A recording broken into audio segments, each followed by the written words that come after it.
Mysterious Lloyd Ndili gwena la hone Ligwena la hone liwana resta Venda Cha Otakari wa Venda Lonovha Kwine ane arwa madinga Ndili gwena Otakari wa Venda Lonovha Kwine vane varwa madinga Ni magwena Otakari wa Venda Lonovha Kwine ane arwa madinga Ndili gwena January to December Ligwena vaya ritemba vana dzihediseti vodzura kachidhuro kana kachemba upfara ligwena la hone liwana resa Venda la hone loshanduka lava Kwine ndi udzidzurira Venda unera ambara mingwenda ine ya ambariwa na marungu ane ava Venda asi varungu vatodhasa dzitori dzinedza disa cherede ine ya kwinipadza Venda la hone Lonovha la manakanaka Otakari wa Venda Lonovha Kwine ane arwa madinga Ndili gwena Otakari wa Venda Lonovha Kwine vane varwa madinga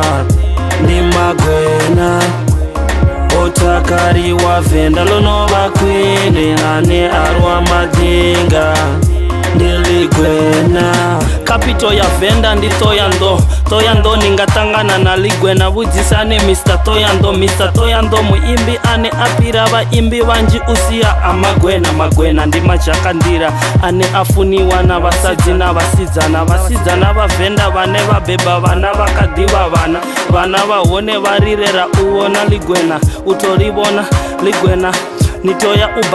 ubadera ndi zvavudi ngauri magwena Venda vo ikwinipadza kaligwena nitoya ugogodera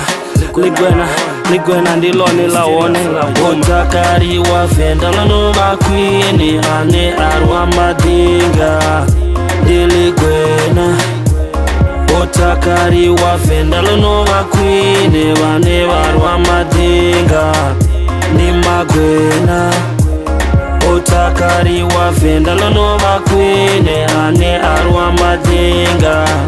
Ndili gwena Arari nichibva Venda nisadivi ligwena aningo ita zvavudi tavani mo ndione une magwena arenga zvitu ni Venda nisongo zvifunesa mudzimu Venda uya wanaresa Venda nichituwa ni tuye uonesa nitoma kamagwena nitoya uruva niruve na mahosi Otakari wa Venda Lonovha Kwine ane arwa madinga Ndili gwena Otakari wa Venda Lonovha Kwine vane varwa madinga Ni magwena Otakari wa Venda Lonovha Kwine ane arwa madinga Ndili gwena